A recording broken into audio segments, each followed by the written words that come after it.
अस्सलाम वालेकुम स्टूडेंट्स। आज का जो हमारा टॉपिक है वो है transcription. That is very easy and interesting topic को स्टार्ट करने से पहले अगर आपने मेरा ये चैनल सब्सक्राइब नहीं किया तो like and subscribe my channel so that के नेक्स्ट टॉपिक की वीडियो आपको फ़ौरन मिल जाए। तो चलिए स्टार्ट करते हैं। ट्रांसक्रिप्शन को स्टार्ट करने से पहले मैं आपको बताने लगी हूँ सेंट्रल डोग्मा के बारे में। अक्सर एग्जाम में ये क्वेश्चन पूछ लिया जाता है कि how cells use RNA to make protein. Cells RNA को इस्तेमाल करते हुए प्रोटीन कैसे बनाते हैं? तो इसका सिंपल सा आंसर है सेंट्रल डोग्मा। सेंट्रल डोग्मा की डेफिनेशन की तरफ आते हैं तो सेंट्रल डोग्मा एक ऐसा मैकेनिज्म है जिसमें जीन्स को रीड किया जाता है और उसको एक्सप्रेस किया जाता है। It is the mechanism of reading and expression of gene को रीड किया जाता है in the form of messenger RNA और उसके बाद उसको एक्सप्रेस किया जाता है in the form of protein. जो सेंट्रल डोग्मा है उसके दो पार्ट्स हैं। Number one is the transcription and second one is the translation. Transcription की डेफिनेशन देखते हैं। That is the synthesis of messenger RNA from DNA. Simply इसकी छोटी सी डेफिनेशन ये है कि मैसेंजर आरएनए का बनना फ्रॉम द डीएनए। ट्रांसलेशन की डेफिनेशन की तरफ आते हैं। That is the synthesis of protein from RNA, यानी आरएनए से प्रोटीन का बनना। यहाँ क्या है, डीएनए से पहले मैसेंजर आरएनए का बनना, उसके बाद फिर मैसेंजर आरएनए से प्रोटीन का बनना। तो ये सिंपली सेंट्रल डोग्मा का था। छोटा सा आप डेफिनेशन अगर आती है तो आप इतना सा लिखते हैं तो आपको मार्क्स मिल जाएंगे। ठीक है। आज का जो हमारा मेन टॉपिक है एक्चुअली में वो ट्रांसक्रिप्शन है। अब यहाँ पर देखें, छोटी सी डायग्राम मैंने बनाई है। जिस तरह मैंने ट्रांसक्रिप्शन की बात की कि ये डीएनए से मैसेंजर आरएनए का बनना। ठीक है, डीएनए से यहाँ क्या बन रहा है, मैसेंजर आरएनए, और फिर ट्रांसलेशन में क्या हो रहा है कि प्रोटीन की सिंथेसिस हो रही है मैसेंजर आरएनए के जरिए। That is the protein. Okay, अब चलते हैं हम अपने मेन टॉपिक की तरफ। तो स्टूडेंट्स, अगर अभी तक आपने मेरा ये चैनल सब्सक्राइब नहीं किया तो like and subscribe my channel, और नीचे जो बेल आइकन है उसको प्रेस करना मत भूलिएगा। तो चलिए स्टार्ट करते हैं ट्रांसक्रिप्शन को। ट्रांसक्रिप्शन की अगर सिंपली आपसे डेफिनेशन पूछ ली जाती है, वैसे तो ये लॉन्ग क्वेश्चन है। लॉन्ग क्वेश्चन में आपको एग्जाम में पूछा जाता है ट्रांसक्रिप्शन, चाहे वो प्रोकैरियोट की होता है चाहे वो यूकैरियोट्स की हो, ये लॉन्ग क्वेश्चन है। लेकिन अगर सिंपली डेफिनेशन वो पूछ लेते हैं कि डिफाइन ट्रांसक्रिप्शन, तो आपने क्या बताना है, that is the synthesis of RNA from DNA. ये जो 4 पॉइंट मैंने यहाँ मेंशन किया है ये आप लिख दें तो आपको मार्क्स मिल जाएंगे। सबसे पहले आपने लिखना है it is the synthesis of RNA from DNA. Next one is the copy DNA gene sequence to make RNA, यानी डीएनए के जीन सीक्वेंस को कॉपी किया जाता है आरएनए बनाने के लिए। It is the first step of gene expression, ये जीन एक्सप्रेशन का फर्स्ट स्टेप है। जो मेन इंजाइम ट्रांसक्रिप्शन में यूज़ होता है वो है आरएनए पॉलीमरेज। ये इंजाइम का नाम आपने नहीं भूलना, ये अच्छे से आप याद कर लें कि ट्रांसक्रिप्शन में कौन सा इंजाइम इस्तेमाल किया जाता है, आरएनए पॉलीमरेज यूज़ होता है। अब चलते हैं यूकैरियोट्स में क्या होता है। यूकैरियोट की ट्रांसक्रिप्शन में आरएनए पॉलीमरेज का क्या रोल है। अच्छा, यूकैरियोट की अगर ट्रांसक्रिप्शन में देखें तो 3 तरह के जो आरएनए पॉलीमरेज हैं वो इस्तेमाल किए जाते हैं। Number one is RNA polymerase 1, RNA polymerase 2 and RNA polymerase 3। अब इनके डिफरेंट क्या हैं, फंक्शन है। आरएनए पॉलीमरेज क्या करता है, राइबोसोमल आरएनए को बनाता है। आरएनए पॉलीमरेज 2 मैसेंजर आरएनए को बनाता है और आरएनए पॉलीमरेज 3 ट्रांसफर आरएनए को बनाता है। इसी के साथ अगर हम प्रोकैरियोट्स की बात करें तो प्रोकैरियोट में थोड़ा डिफरेंस ये है कि प्रोकैरियोट्स में एक ही टाइप का आरएनए पॉलीमरेज इस्तेमाल होता है जो कि तीनों टाइप के आरएनए को बनाता है। एक ही आरएनए पॉलीमरेज इस्तेमाल होता है जो कि तीनों टाइप के आरएनए बनाता है। राइबोसोमल आरएनए, मैसेंजर आरएनए और ट्रांसफर आरएनए एक ही आरएनए पॉलीमरेज बनाता है। अब नेक्स्ट चलते हैं इसके मेन प्रोसेस की तरफ। ओके, इसको स्टार्ट करने से पहले एक बात आप याद रख लें कि 2 तरह, आपको पता है कि DNA is a double helix. ठीक है, 2 स्ट्रैंड होते हैं डीएनए में।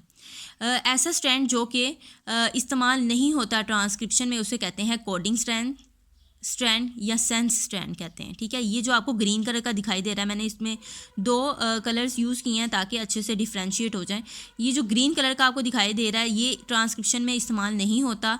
ऐसा स्ट्रैंड जो कि ट्रांसक्रिप्शन में इस्तेमाल ना हो उसे कहते हैं कोडिंग या सेंस स्ट्रैंड।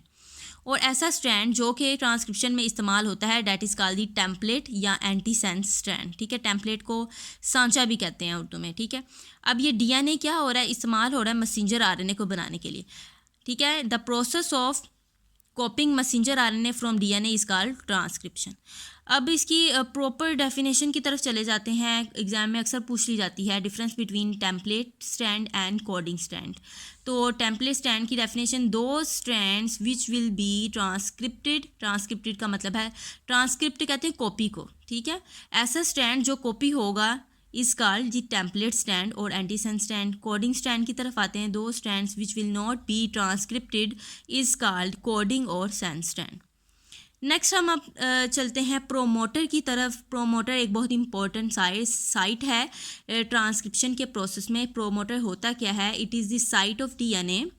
ये डीएनए की ऐसी साइट है जहाँ पर आरएनए पॉलीमरेज जाके अटैच होता है फॉर ट्रांसक्रिप्शन, जहाँ पर आरएनए पॉलीमरेज जाके अटैच होगा ट्रांसक्रिप्शन के लिए। आरएनए पॉलीमरेज ट्रांसक्रिप्शन में एंजाइम इस्तेमाल होता है, ठीक है।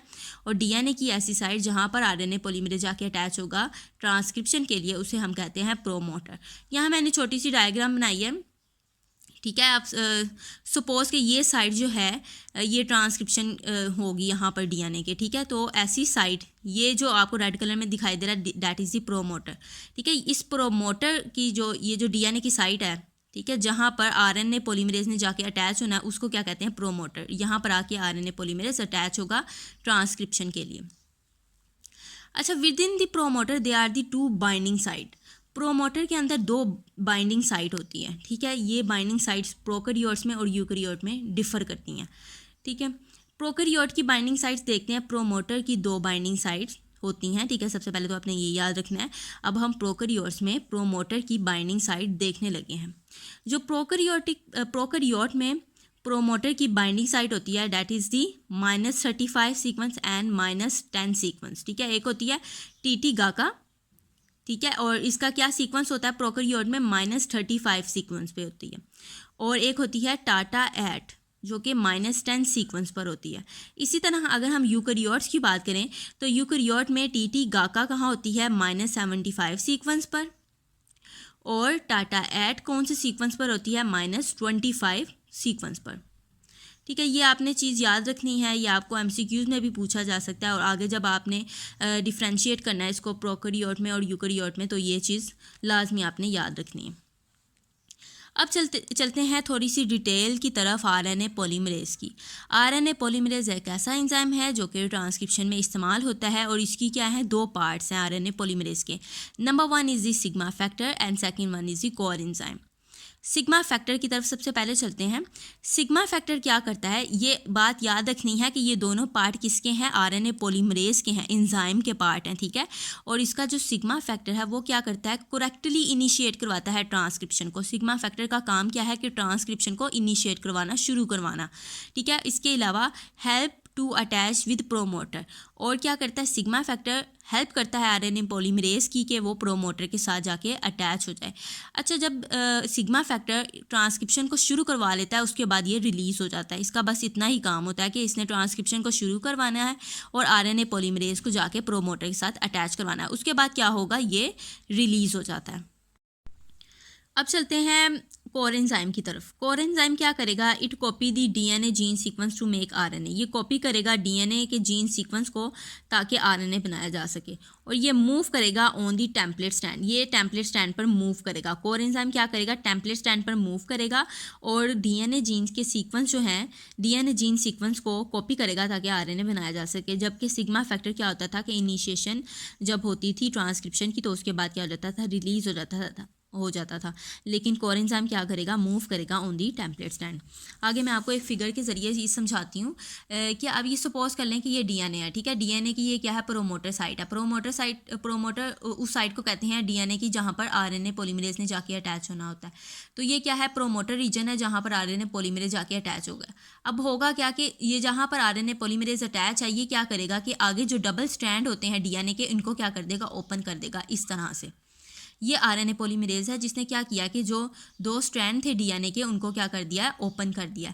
अब यहाँ पर ये जो स्ट्रैंड है जो कि ट्रांसक्रिप्शन में इस्तेमाल नहीं होगा, that is the coding strand, और जो स्ट्रैंड ट्रांसक्रिप्शन में इस्तेमाल होगा, that is called the template strand. और इस तरह क्या बनेगा? ये एक बबल बन गया है, तो इसको क्या कहते हैं? ट्रांसक्रिप्शनल बबल कहते हैं। अब ट्रांसक्रिप्शनल बबल की डेफिनेशन की तरफ आ जाते हैं हम। The unwind and uncoiling of duplex to form bubble with the help of RNA polymerase, this bubble is called transcriptional bubble। यानी RNA polymerase जब क्या करेगा कि डीएनए को अनवाइंड कर देगा या अनकॉइल करेगा, तो क्या बनाएगा? बबल बनाएगा। तो उस बबल को क्या कहते हैं, ट्रांसक्रिप्शनल बबल कहते हैं। अब चलते हैं हम टर्मिनेशन की तरफ, यानी जो ट्रांसक्रिप्शन है उसका इख्तिताम कैसे होगा उसकी तरफ आते हैं ज़रा। तो transcription is terminated bye stop signals. Stop signals आएंगे और ट्रांसक्रिप्शन क्या होगी, फिर रुकेगी।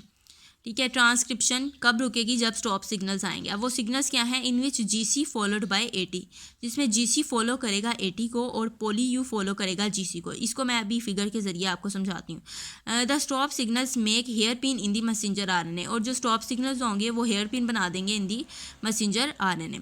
अब यहाँ देखें, ये जो ट्रांसक्रिप्शनल बबल बना था, यहाँ पर क्या हुआ कि मैसेंजर आरएनए बन गया। ठीक है, ये मैसेंजर आरएनए है जो बन चुका है। अब यहाँ पर क्या आ गए हैं, स्टॉप सिग्नल्स आ गए हैं। अब ये स्टॉप सिग्नल्स देखें कि जिसमें यहाँ बात हुई जीसी फॉलोड बाय एटी, तो ये देखें यहाँ जीसी है followed by AT and poly U followed by GC, और ये जो पोली यू है ये फॉलो बाय जीसी, यानी जीसी फॉलोड बाय एटी और poly U followed by GC. तो ये क्या होगा, स्टॉप सिग्नल होगा जो कि ट्रांसक्रिप्शन को रोक देगा। और क्या होगा, हेयर पिन स्ट्रक्चर बनेगा मैसेंजर आरएनए में, जो बाद में जाके सेपरेट हो जाएगा। नेक्स्ट आगे चलते हैं। आफ्टर ट्रांसक्रिप्शन, ट्रांसक्रिप्शन के बाद क्या होगा, प्रोकैरियोट और यूकैरियोट्स में। In prokaryotes messenger RNA directly move कर जाता है इनटू दी साइटोप्लाज्म, और यूकैरियोट्स में क्या होता है कि मैसेंजर आरएनए को एक लॉन्ग जर्नी कवर करनी होती है, क्योंकि मैसेंजर आरएनए सबसे पहले न्यूक्लियस से जाना होता है राइबोसोम्स की तरफ, एंड देन राइबोसोम से मूव करते हैं ये साइटोप्लाज्म की तरफ। तो प्रोकैरियोट्स में इतनी लंबी जर्नी क्यों नहीं होती, क्योंकि प्रोकैरियोट्स के पास न्यूक्लियस नहीं होता, यूकैरियोट्स के पास न्यूक्लियस होता है। दैट्स वाई न्यूक्लियस से मैसेंजर आरएनए को पहले मूव करना होता है राइबोसोम्स की तरफ, एंड देन मूव करते हैं ये साइटोप्लाज्म की तरफ। इस लॉन्ग जर्नी में इनको न्यूक्लियसिस से और फॉस्फेटेसिस से प्रोटेक्शन चाहिए होती है। ये प्रोटेक्शन कैसे करते हैं, खुद की इनसे बाय मॉडिफिकेशन, ये अपने अंदर कुछ मॉडिफिकेशन कर लेते हैं। यहाँ मैंने फिगर बनाई है मैसेंजर आरएनए की। मैसेंजर आरएनए के जो 5 प्राइम एंड होता है उस पे क्या होता है, 7 मिथाइल जीटीपी अटैच होता है, एंड देन 3 प्राइम एंड पे एडिनाइलेट और पोली ए टेल अटैच होती है। ये इनकी हेल्प करते हैं कि ये न्यूक्लियसिस से और फॉस्फेटेसिस से बचे रहें। Head cap is 7-methyl GTP is linked with the 5' end of the messenger RNA, and poly A tail of messenger RNA is linked with the 3' end of the messenger RNA। तो students, ये था हमारा आज का छोटा सा topic. अगर आप चाहते हैं कि इससे नेक्स्ट टॉपिक की वीडियो आपको फ़ौरन मिल जाए तो like and subscribe my channel, और नीचे जो बेल आइकन है उसको प्रेस करना मत भूलिएगा। मिलते हैं हम अपनी नेक्स्ट वीडियो में, तब तक के लिए अल्लाह हाफिज़।